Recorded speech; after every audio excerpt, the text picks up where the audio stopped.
سلام زي خبركم تخطاتلتي بين تي في نلو معربي إسران 4 حدار زي تدالو إلى توزينات تزلكم متسلخو كم وترك حساب في تصامل باطنا هنا خد كتاتولنا ندعدمكو بقدامنت أرئيس الزينة إرترا بسفيح كوابيتات سيميناوي كأي بحري ورار أنبته مجربدات رأيو إطوات بيت ماسرتي والليه سبيرهم أسرات تفتحهم سودان وشت شوعات أوارح 800 كالتعنات عطين هنزل على حكمنا ناب سودان كمل لسوتسنو إيرتراويان ناب إثيوبيان كالوت هاجراتن يخدو تشاينا بهصانات ببزح حمام سرعة مستنفاس كمز تراي تجليسو بوليس جرمنا بالعلج نبرت آبالاتن دقفتن حماس إنا زبلو تفتش كمز كيدن كالين زد هسس مدبات حيزلكم همت إلخو سناينا يمكتتال غزيه إن داتا منخم أبزا چانال دما ناي وطرو تختاتلتي نختكونو سابسكرايب بمقوار ناي دول ملكت كتوقو بخبري يقدمكم إرترا بسفيها كوابيتات ساميناوي كأي بحري وراران بتهم الربدات رأيو أبنويح جماعم بحر إرترا ورار أسلا أم بتام الربدا كمز ترايس مزي حرشات هاجر حبيرم نتابع سفيح كابيتال زوبا سمينا وبحر تخصيت زلو وراران بتان مكوت أرتعرتات يكير كمزلو منقسويه مع كنزينا أتهاجر حبيرن أب منستر حرش حلافي ساقمتي بالعتاتو إفريم أرون تام بتام الربدا كابك أرورا كساب نوس زوبا قال علوهم مزرقوح خيمز حبره تتصبصابي تكسم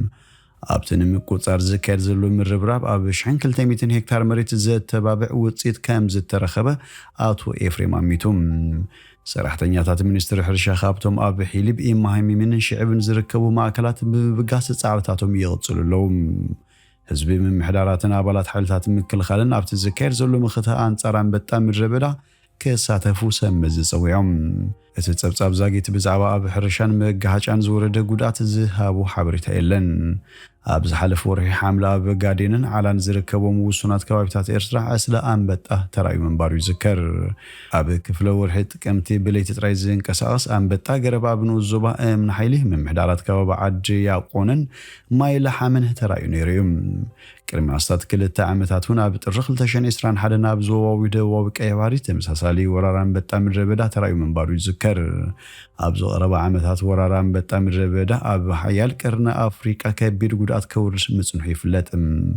ወድም መግብን ሕርሻን ፈዋብ ዝሓለፈ ሰሙን ኣብዞ ጽዋና ወሓብሬታ ኣብዝ እዋን እዚ ቀዳማይ ወልዱ ናይታ አንበጣም ረበዳ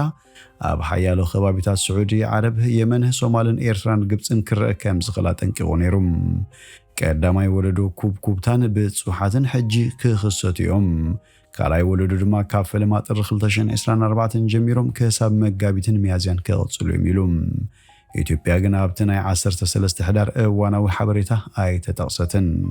ካብ ጥር 2020 ጀሚሩ ፋውኸ ካይዶ ዝጸንሐ ናይ ምክልኻልን ምቁጽጻርን ወፍሪ ኣስታት 1.2 ቢልዮን ዶላር ዝግመት እኽልን ጥሪትን ከም ዘድሓነ ኣብ 2021 ገሊጹ ነይሩም ነታ ኣብ ቀርኒ ኣፍሪቃ ተራዩ ዝነበረ ወራርን ምክልኻልን ምቁጽጻርን ብውሕዱ 38 ሚልዮን ዶላር ከም ዘድልዮ ሓቢሩ ምንባሩን ዝከርዩ اتوقات بيت ماسرتي ولدي سبيرهم بمتاو اسرات افتحهم نبرتي اب ذهب وحبرتا بكل محرر اس كتما زوبا سمين ولو ولدي اب زركب بيت ماسرتي عطوات متقعت بنفصام امايت اسرات نصا كم زوصو حبيرهم زبي عطوات فانو كم زت تفصم زنجرلو متقعتي بحاموس 13 حدار كلتشن 16 بغزي تفصيمم اتو عطوات بكبابي فرق ليتا بزوبا سمين ولو قند بيت ماسرتي زخونت بيت ماسرتي ولدي متقعت خمز فصمون ኣብቲ ከባቢ ንሰዓታት ዝኣክል ከቢድ ምልዋት ተኽዚ ከም ዝነበረን ንድሕነቶም ስሞም ከይግለጽ ዝሓትቱ ነበርትታ ከተማ ገሊጾም እቲ ተኽሲ ኣስታት ሰዓት 5:45 ድሕሪ ቀትሪ ከም ዝጀመረን እቲ ኣብ ከባቢ እቲ ቤት ማሰርቲ ዝወው ቤት ማሰርቲ ዝስማዕ ዝነበረ ተኽሲ ኣብታ ከተማ ንሰዓታት ከም ዝተሰምዐን ተገሊጹ بمسارة نبرت بيت ماسرت قصر أسرات أسطات شدشت ميتو كوان تنبره كلهم دحرت عطوات فانو زفت صومت كعتي كام زملتو تجاليتهم انتخونا جنا جل كاب آتوم تريب حالات ستتها ختمه داج ماي كام زت تحزو تجاليتهم نبرتو سيخوم كاب عربين وهو جميرهم زهادهم بزحتهم أسرات نمركب في التشاي كير كام زلو حبيرهم እቶም ዕጡዋት ነቲ ቤት ማእሰርቲ ኣብ ዘጥቅዕሉ እዋን ነቲ ቤት ማእሰርቲ ዝሕሉ ዝነበሩ 3 ፖሊስ ቁሩብ ቆሲሎም ኢሎም ኣብ መፋረቕ ዝሓለፈ ዓመት መንግስቲ ፌደራል ንፍሉይ ሓይሊ ክልል ኣፍሪሱ ናብ ካልኦት ማሕበራት ጸጥታ ብምውሃድ ካልኦት ዕጡዋት ንምፍታሕ ዝወሰዱ ውሳነ ኣብ ክልል ኣምሓራ ዘይምርጋእ ከም ዝፈጠረ ይፍለጥ። ኣብ ክልል ኣምሓራ ኣብ ትሕቲ ህጹጽ ኣዋጅ ዝኣተወ ኣብ መንጎ ዕጡዋት ፋኖን ሓይልታት መንግስትን ንኣዋርሕ ዘጸንሐ ጎንፅን ባስን ክካየድ ጸኒሑ እዩ። ዕጡዋት ፋኖ ብዘይካቲ ምስ ሰራዊትን ፌደራልን ሓይልታት ጸጥታን ዞባን ዘጋጠመ ግጭት ኣብ ዝተፈላለዩ ከባቢታት ትኽልል ኣብ ዝርከቡ ኣብያተ ማእሰርቲ መጥቃዕቲ ከም ዝፈጸሙን ንሰበ ስልጣን መንግስቲ ኢላማ ከም ዝገብሩን ተገሊጹ። መንግስቲ ፌደራል ካብ ዝሓለፈ ወርሒ ነሓሳት ሒዙ ኣብቲ ክልል ሰራዊት ኣዋፊሩ ነቲ ዕጡቅ ጉጅለ ብከቢድ ኣፅዋርን ሰብ ኣልቦ ነፈርትን ከጥቅዕ ከም ዝጸንሐ ይፍለጥ። ብመሰረት ኮሚሽን ሰብኣዊ መሰላት ኢትዮጵያን ውድብ ሕብራት ሃገራትን ዘውፅኡ ፀብፀባት ብሰንኪቲ ኣብቲ ዞባ ዝካየድ ዘሎ ግጭት ብዙሓት ሰላማውያን ሰባት ከም ዝሞቱ ተገሊጹ።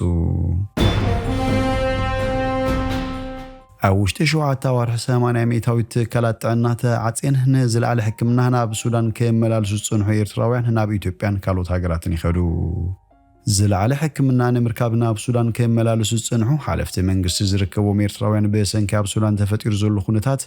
ካብ ኤርትራ ዝሓሸ ኣገልግሎታት ጥዕና ንምርካብ ናብ ኢትዮጵያን ካልኦት ሃገራትን ይገሹ ከም ዘሎ ይፍለጥ። ኩናት ሓድሕድ ሱዳን ቅድሚ ምጅማሩ ውድብ ጥዕና ዓለም ኣብ ናይ ሎሚ ዓመት ፀብፃዊ ብደረጃ ዓለም 55 ሃገራት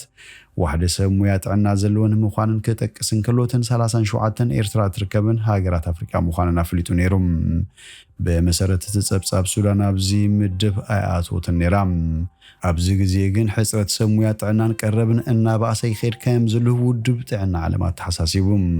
ኣብ ስራሕ ዝጽንሐት ትካላት ጥዕና ሱዳን ብሰንኪ ኣብቲ ሃገር ዘሎ ኩነታት ብብዝሒ ተገልገልቲ ውግኣትን ቁስላትን የዕለቕልቐን ከም ዝጸንሐ ዝፍለጥ እዩ። ዞባዊ ዳይሬክተር ውድብ ጥዕና ዓለም ዶክተር ኣሕመድ አብዱል ሐሪ ከም ዝበሎ እቲ ኩናት ካብ ዝጅምራት ሒዙ ኣብ ልዕሊ ትካላት ጥዕና ሱዳን 3 መጥቃዕታት ከም ዝተኻየደን ብሰንኩ 34 ሰባት ክሞቱን ከለዉ 38 ድማ ቆሲሎም ንሱ ብተወሳኺ ለበዳ ሕማም ሾሮኽን ኮሌራን እናስፋሕፍሐ ኣብ ዝመፀሉ ዘሎ ዋነት ኩነታት ዝያዳ ኣሰካፊ ከም ዝገብሮ ገሊጹ። ዶክተር አልማደ ሐሪ ነዚ ኣብ ሱዳን ተፈጢሩ ዘሎ ሕፅረት ኣገልግሎት ጥዕና ንምፍታሕ ውድብ ጥዕና ዓለም ምስ መሻርክቱ ብምትሕባር ተንቀሳቓሲ ክሊኒካት ኣብ ምጥያስ ከምኡውን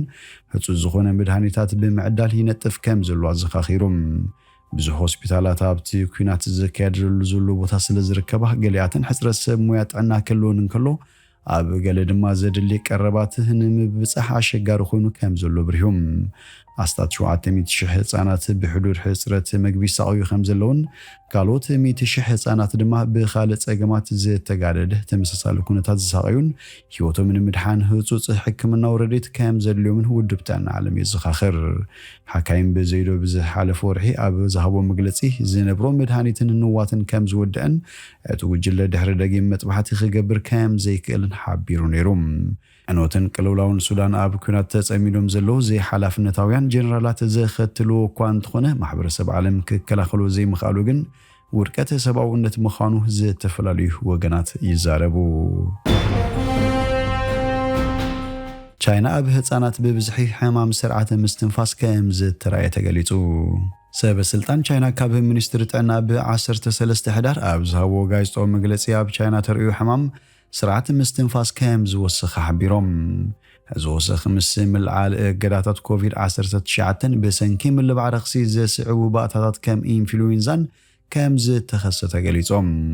ነዚ ኣመልኪቱ ውድብ ጥዕና ዓለም ኣብ ዝርዝር ሓበሬታት ኩነታት ንምፍላጥ ነቲ ሃገር ብወግዒ ሕቶ ኣቕሪቡሎም። ሰብ ሞያ ትካላት ጥዕና ቻይና ነዚ ተኸሲቱ ዘሎ ኩነታት ንምክትታል ዝተዋሃደ ሓገዛት ከም ዘድሊ ስሚሮምሎም። ብ21 ሕዳር ማዕከናት ዜና ኣብ ሰሜናዊ ቻይና ኣብ ዝርከብ ህፃናት ዘይተረጋገፀ ሕማም ሳምቦ ከም ዝተረእየ ገሊፆም ነይሮም። እዚኦም ምስቲ ኣቐዲሙ ብሰበስልጣን ቻይና ዝተገልፀ ሓፈሻዊ ወሰኽ ረኽሲ ስርዓት ምስትንፋስ ዝተኣሳሰሩ ድዮም ወይስ ዝተፈላለዩ ንጹር ኣይኮነን። ውድብ ጥዕና ዓለም ኣብ ቻይና ሰባት ንሓደጋ ሕማም ስርዓት ምስትንፋስ ንምንካይ ዝሕግዙ ስጉምትታት ክኽተሉ ይመክር። እዚ ድማ ርሕቐት ምሕላው ኣብ እዋን ሕማም ውሽባ ከም ኣድላይነቱ ምርመራን ሕክምናዊ ክንክን ምግባር መሸፈኒ ኣፍን ኣፍንጫን ምጥቃም ከምኡውን ስሩዕ ምሕፃብ ኢድ ዝብሉ ይርከብዎም። ፖሊስ ጀርመን ኣብ ልዕሊ ንብረት ኣባላትን ደገፍትን ሓማስ ኢና ዝብሉ ተፍትሽ ኣካይዱ ብኣማይት ዝቑፀሩ ፖሊስ ጀርመን ኣብ ንብረት ናይቶም ኣባላትን ደገፍትን ሓማስ ኢና ዝብሉ ሰባት ተፍትሽ ኣካይዱ ብፍላይ ኣብ በርሊን እቲ ምድላይ ጽዑቕ ምንባሩ ኣሶሺየትድ ፕሬስ ገሊጹ መንግስቲ ጀርመን ቅድሚ 3 ሰሙን ኩሉ ንጥፈታት ሓማስን ደገፍቱን ኣጊዱ ነይሩ እዩ በዚህ ካዚ ሓማስ ኣብ ልዕሊ እስራኤል መጥቃዕቲ ዝፈጸመላ መዓልትን ምኽባር ዘዳልዎ ሳሚዱን ዝተባሃለ ጉጅለ ኣጊዳም ሓማስን ሳሚዱን ምእጋድ ንተግባራት ሓማስ ምንኣድ ኣብ ጀርመን ቁብል ከም ዘይኮነ ንጹር መልእኽቲ ይሰድድ ክትብል ሚኒስትር ውሽጣዊ ጉዳያት ናንሲ ፌሰር ገሊጻ ሚኒስትር ውሽጣዊ ጉዳያት ድሕረት ምርመራ ኣብቶም ጉጅለታት ምርመራ ክካየድ ምዃኑ ፍሊጡሎም እቲ ቤት ጽሕፈት ውሽጣዊ ጸጥታ ጀርመን ኣብታ ሃገር 450 ኣባላት ሓማስ ከም ዘሎ ይግመት ብመሰረት ጸብጻባ ኣሶሺየትድ ፕሬስ ኣብ ናይ ገንዘብ ምትኻብን መደባትን ክሳተፉን ንሓማስ ዘለዎም ደገፍ ብዝተፈላለየ መንገዲ ክገልጹን ከም ዝኽእሉን ኣመልኪቱ ዝኸበርኩም ተኸታተልቲ ቤን ቲቪ ንሎሚ ዝብልናዮ መሰናድኡና ኣብዚ ወዲእና ኣለና ምሳና ስለ ጽናሕኩም ብልቢ ነመስግን በብዘለኹሞ ሰላም